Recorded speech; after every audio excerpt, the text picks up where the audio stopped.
دیمەشق ئاگربەستی شکاند و شەڕڤانانیش لێیان هاتنە دەست و چەندین تانکیان تێکشکاند. هەنگاوێکی چارەنووساز لە واشنتۆن، کۆنگرێس و پنتاگۆن هەسەدا وەک هێزێکی سەربەخۆ دەهێڵنەوە. هەڵبژاردننی سەرۆک کۆمار نزیک دەبێتەوە، هەر یەک لا پارتی و یەکێتیش بە دوو کاندیدی جیا بەشداری دەکەن. سەرەڕای درێژکردنەوەی ڕێکەوتنی ئاگربەست بۆ ماوەی 15 ڕۆژ هێزەکانی سەر بە دیمەشق لە چەند لاوە ئەم ئێوارەیە هێرشیان کردە سەر گوندەوارەکانی کۆبانێ. هێزەکانی یەپەگە و یەپەژەش وەڵامێکی توندی هێرشەکانیان داوەتەوە و زیانێکی زۆریان بە هێرشبەران گەیاندووە. لا میحوەری جەلەبیە دوو زرێپۆش و چەندین ئۆتۆمبیلی تری سەربازیان تێکشکێنران. هەروەها لە میحوەری شێغلەر ژمارەیەکی زۆر لە چەکدارانی هێرشبەر کوژران. لە میحوەری زێرکیش هێزەکانی یەپەگا بەردەوامن لە پەرپەزدانەوەی هێرشەکان و پاراستنی ناوچەک ئەو هێزانەی ئاگربەستیان شکاندووە. بە جۆرێک دیمەشق نەیانتوانیوە یەک هەنگاویش لە کۆبانێ نزیک ببنەوە. بڕیارە تاوەکو نێوەڕاستی مانگی شوباتی داهاتوو پنتاگۆن راپۆرتێکی ورد و ستراتیژی پێشکەشی کۆنگرێسی وڵاتەکەی بکات. راپۆرتەکە تایبەت دەبێت بە داڕەشتنی چوارچێوەی هاوبەشی و پەیوەندیە سەربازیەکانی ئەمریکا لە ناوچەکەدا. بەپێی زانیاریەکان لە کۆبوونەوەکانی کۆنگرێس مەیلێکی بەهێز و جدی هەیە بۆ ئەوەی هەسەدا نەک تەنها وەک هاوپەیمان بەڵکو وەکو یەکەیەکی سربەخۆ و خاوەن قەوارە بمێنێتەوە.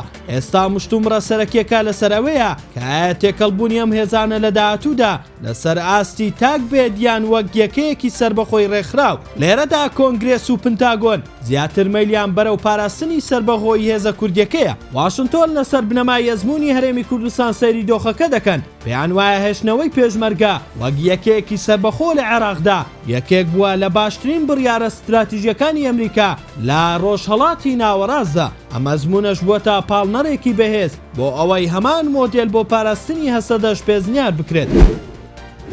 با گوێرەی زانیاریەکان ڕۆژی سێشەممە ئەنجومەنی نوێنەرانی عێراق کۆ دەبێتەوە و کۆبوونەوەکە تایبەتە بە هەڵبژاردننی سەرۆک کۆماری عێراق کە تاوەکو ئێستا هەر یەکلا پارتی و یەکێتی و ئۆپۆزیسیۆن کاندیدیان بۆ پۆستەکەی هەیە و کورد نەیتوانیوە کاندیدێکی هاوبەش بۆ پۆستەکە دیاری بکات. دکتۆر فواد حوسێن وەزیری دەرەوەی عێراق کە هاوکات کاندیدی پارتیشە بۆ پۆستی سەرۆک کۆمار ڕایگەیاند. بەداخەوە لەگەڵ یەکێتی لەبارەی پۆستی سەرۆک کۆمار نەگەیشتینە ئەنجام و با دوو کاندیدی جیادەچینە کێبڕکێکەوە.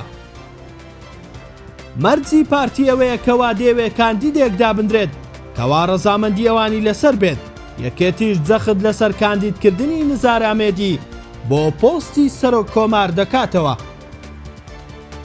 ئەوە لە کاتێکدا دوێنێ چوارچێوەی هەواهەنگی بە فەرمی نووری مالیکیان بۆ پۆستی سەرۆک وەزیرانی عێراق دیاری کرد. پارتی و یەکێتیش بەجیا پیرۆزباییان لێ کرد بەڵام لە ناو خۆیاندا ڕێک نەکەوتون.